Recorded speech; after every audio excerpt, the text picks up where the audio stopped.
Mga kaibigan, maligayang pagbabalik po sa Pinas Balita. Si Bagyo Super Typhoon Nando ay naglandfall na dito nga po sa malaking bahagi ng Calayan, Cagayan. Aalamin natin ang mga direktang lugar pa o mga huling lugar na maaapektuhan nito bago lumbas ng ating Philippine Area of Responsibility. But before that, please don't forget to like and subscribe. Maraming salamat po. Sa kasalukuyan ho ay naglandfall na dito po sa Calayan, Cagayan. Eto nga pong si Super Typhoon Nando at papalayo naman na siya dito sa area ng Babuyan Islands. Sa kasalukuyan din ho, ang pinaka-estimated natin na data, eto pong si Super Typhoon Nando ay huli pong namataan dito po sa coastal water po ng Calayan, Cagayan. At take note, meron siyang lakas ngayon na 215 kilometers per hour. Malapit pa rin po yan sa may gitna at bumubugso na, masyado nang malakas, nasa 295 kilometers per hour yung bugso po ng hangin niya. Malakas po yan, huwag nyo hong baliwalain yan.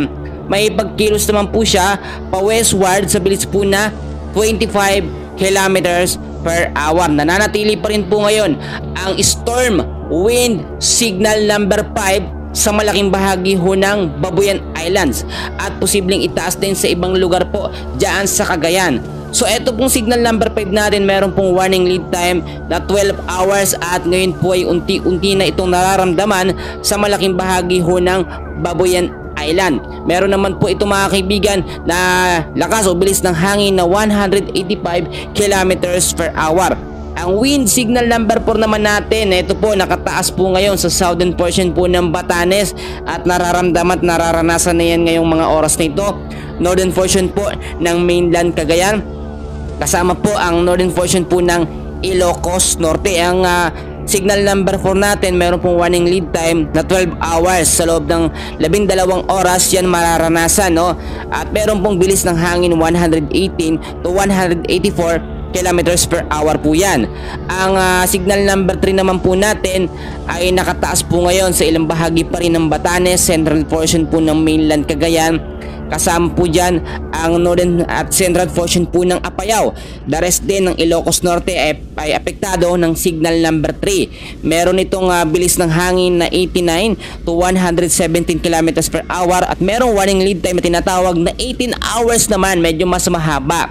Ang wind signal number 2 naman natin ay nakataas po ngayon. Makinig ho mabuti, tapusin ang video para ho sa atin ito. Ang signal number 2, nandyan po sa mainland Cagayan, Isabela, the rest po ng Apayao, Abra, Kalinga, Mountain Province, Ifugao, northern portion po ng Benguet, kasama po ang northeastern portion ng Nueva Vizcaya, Ilocos Sur, northern portion po ng La Union.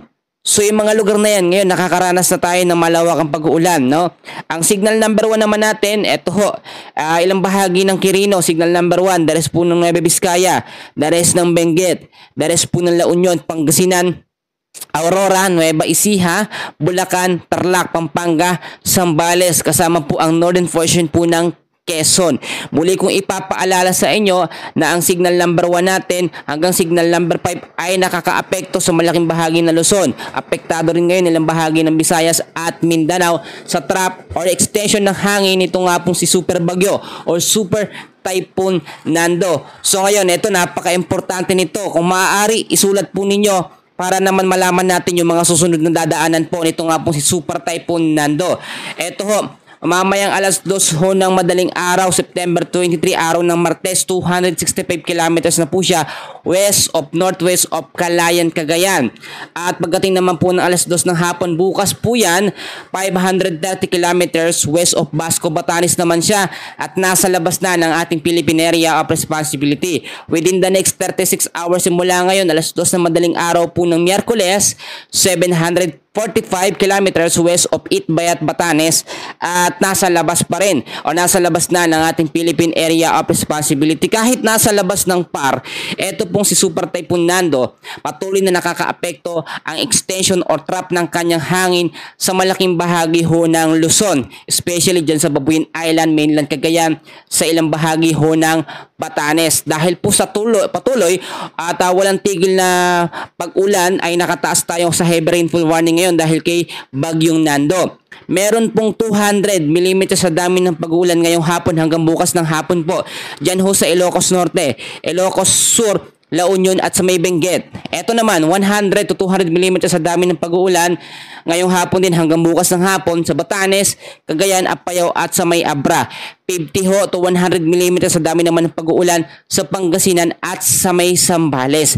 Pagdating naman ng Martes ng hapon hanggang Miyerkules ng hapon, 50 to 100 mm sa dami din ng pag-uulan sa Ilocos Norte, Ilocos Sur po, at sa may Benguet. At dahil po ngayon itong si Super Typhoon Nando ay pinapalakas o mas lalo niyang pinalakas ang habagat, meron din tayo nakataas na heavy rainfall warning dahil po sa southwest monsoon. Ngayong hapon, gabi hanggang bukas po ng hapon ay meron tayong moderate to heavy rains na meron 50 to 100 mm sa dami ng pag-ulan sa Bataan at Occidental Mindoro. Bukas din ng hapon hanggang sa Miyerkules po ng hapon ay merong moderate to heavy rains na merong 50 to 100 mm sa dami ng pag-uulan pa rin sa La Union, Pangasinan, Zambales, Bataan at Occidental Mindoro. Muli kong ipapaalala mga kaibigan, hindi pa nakakalabas ng ating Philippine Area of Responsibility etong si Super Typhoon Nando. Patuloy siya at nagland po siya ngayong mga oras dyan po sa ilang bahagi ng Calayan, Cagayan. Ay may panibagong LPA na naman tayo na minomonitor o banta ng panibagong bagyo. Etong panibagong banta ng bagyo ay meron pong lokasyon na 1,590 kilometers east of northeastern Mindanao. Sa ngayon, ito po ay nasa medium chance na maging isang ganap na bagyo sa mga susunod na mga oras. Hinahatak po siya ni Super Typhoon Nando, kaya naman inaasahan simula ngayon 24 hours ay posibleng nasa loob na ito ng ating Philippine Area of Responsibility. Yan ang isa sa pinapangambahan ngayon ng ating mga kababayan, no? May kasunod na Super Typhoon o posibleng malakas din na bagyo. Ito nga pong si Super Typhoon Nando. Kapag malakas na bagyo ang sinusundan ng panibagong LPA, mas mataas ang tsansa na maging malakas din ho siya. So tulad ng aking sinasabi, hindi pa tapos, no? Meron po tayong tinatawag dito na tropical cyclone threat potential.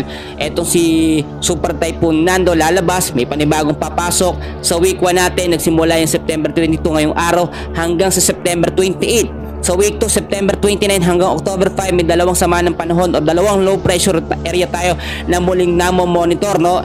October na yan. Parehas ho yan sa medium to low chance na maging isang ganap po na bagyo. So maging handa po tayo sa mga posibilidad na pwedeng mangyari dahil ang magagawa lang natin ngayon manalangin at manatili po muna tayo sa loob ng ating mga kabahayan dahil hindi pa safe lumabas. Lalo na ho ngayon, kung papansin ninyo, ngayon ho bumubugso ang malakas na pag-uulan dulot po nitong si Super Typhoon Nando. Sa malaking bahagi ho ng Luzon, sa Babuyan Island, Batanes, Calayan, Cagayan, Extreme Northern Luzon, mag-ingat ho kayo dahil ang signal number 5 ay mananatili pa po sa loob ng ilang mga oras. Pero once na lumabas na ng ating Philippine Area of Responsibility, eto nga si Super Typhoon Nando, sa mga susunod na mga oras or araw ay unti-unti pong maibababa ang warning signal sa signal number 4, 3 hanggang sa signal number 1 at tanging trapper extension na lamang ng kanyang hangin ang makakaapekto. So ngayon, yan muna ang pinaka-latest na update natin sa lagay ng ating panahon. Manatili po tayong ligtas. Maraming salamat po.